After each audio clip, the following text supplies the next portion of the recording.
Every day, in every way, I'm getting better and better. Have you ever heard that before? It's an affirmation. It was first written down by a French apothecary who later became a psychotherapist called Émile Coué. I heard it when I was a teenager. My mum at the time was suffering with postnatal or postpartum depression, and my mum would repeat that affirmation loads and loads and loads of times, and it really helped her. I mean, it didn't cure depression in a day, but what it did, that coupled with other techniques like meditation, for example, helped her to feel a bit stronger and a bit more hopefulness, and that helped her to navigate a course through some of the difficult times in her life, those kind of difficult days. So I always had a fascination with affirmations, and Émile Coué was really the parent, the original parent of affirmations. As an apothecary, what he found is that patients who purchased remedies from him would recover faster, they would get better faster if he helped them to believe in the remedy. So what he used to do when he sold them a remedy is he'd write a wee piece of paper that would help them to believe that it would work. And it really did. It absolutely helped. It made it better for them. He later found that as well, that instead of just making them believe in the remedy, if what he'd written could help them to believe that they would recover, then it really, really helped them. And he actually became the first unofficial researcher into what we now call the placebo effect. You know, when you expect, if something is said or written for you that causes you to expect to get better, then the way the placebo effect works is the brain, within reason, of course, the brain uses its natural resources to meet your expectations, right? So that's largely how the placebo effect works. So Émile Coué was tapping into an absolute real neurological, biological phenomenon.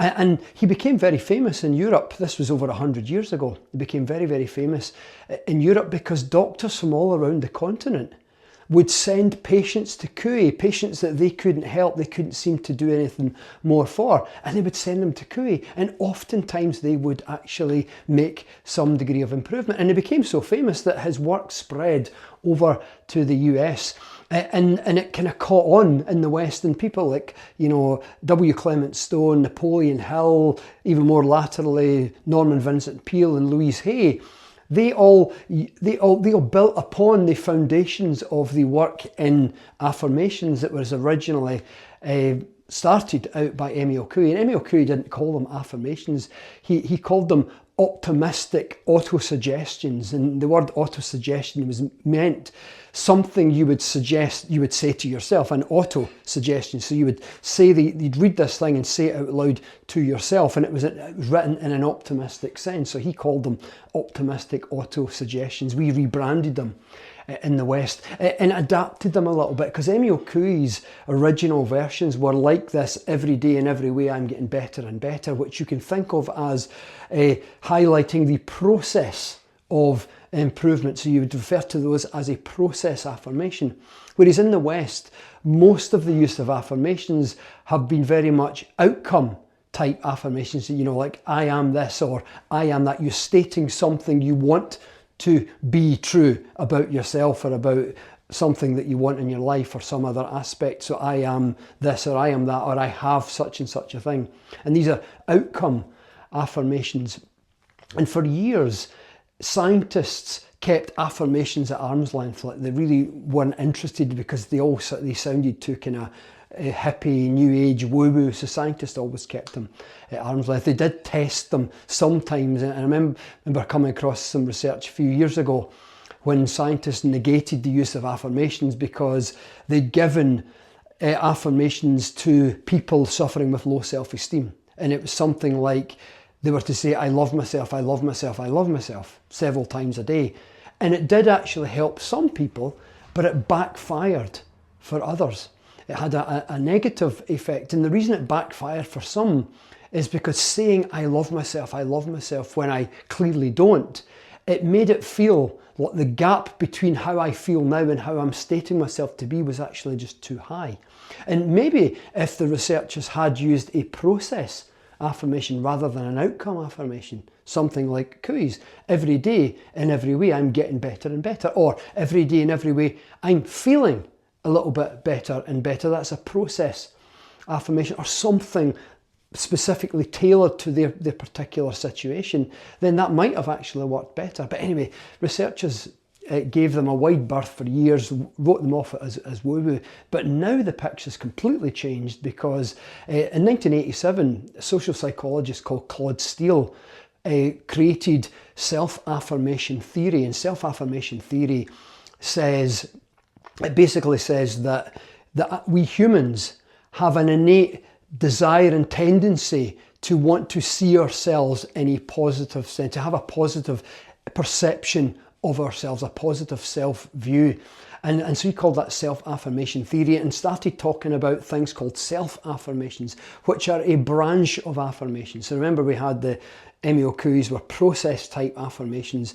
In the West, we've typically more used the outcome versions. So that the third type of affirmation is a self-affirmation, and this is the one that's landed big in research in the West, because it's been shown to be highly effective. In fact, a recent study looked at a recent statistical analysis of 129 studies looking into this type of affirmations, involving nearly 18,000 people, found that using self-affirmations helped people to feel have an overall improved general sense of well-being.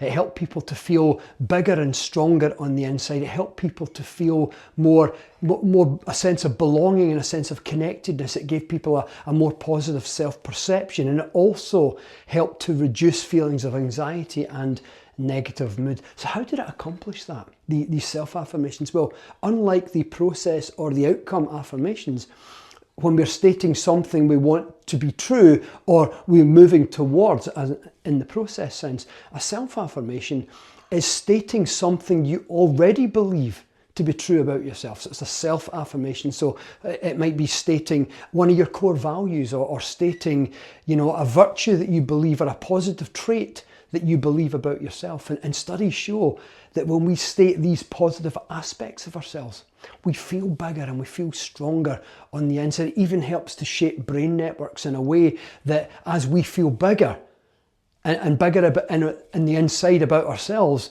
then the size of our problems seems to shrink. So it's a relative thing. You feel bigger, and by just by comparison, the size of your problems it begins to shrink. So self-affirmations definitely have been well researched in science. And this paper, this review, this analysis of 129 research studies involving over 18,000 people was only published in October 2025. So if the jury was out, the jury's back, and it's basically said, yep, affirmations, amazing, particularly the self-affirmation type, when we're stating something we believe about ourselves. So I invite you to have a wee go.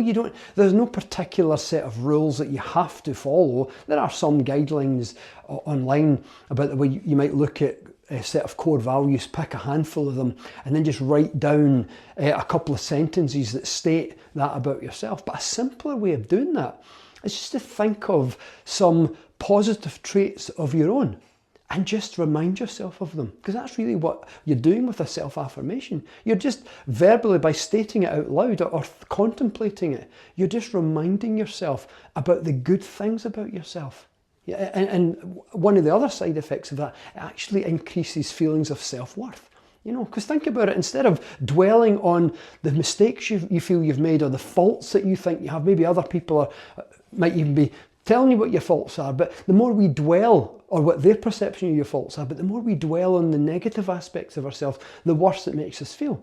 So self-affirmations flips the lid on that altogether, and self-affirmations invite us to dwell on the positive aspects of ourselves. And as I say, the science is in. October 2025, 129 scientific studies over just under 18,000 people, and they're hugely beneficial for our overall mental and emotional well-being. So I invite you to give it a wee go. Just write in any way that you want, but all your write them in any style you want, but the key is you're just thinking of your own positive traits or core values, things that you believe are good about yourself, and just you're reflecting on them and dwelling on them, whether you have to write it down and state it verbally every day, or just think about it, dwell on it every morning before you get out of your bed. Maybe just before you climb out of bed, you just spend a minute just thinking through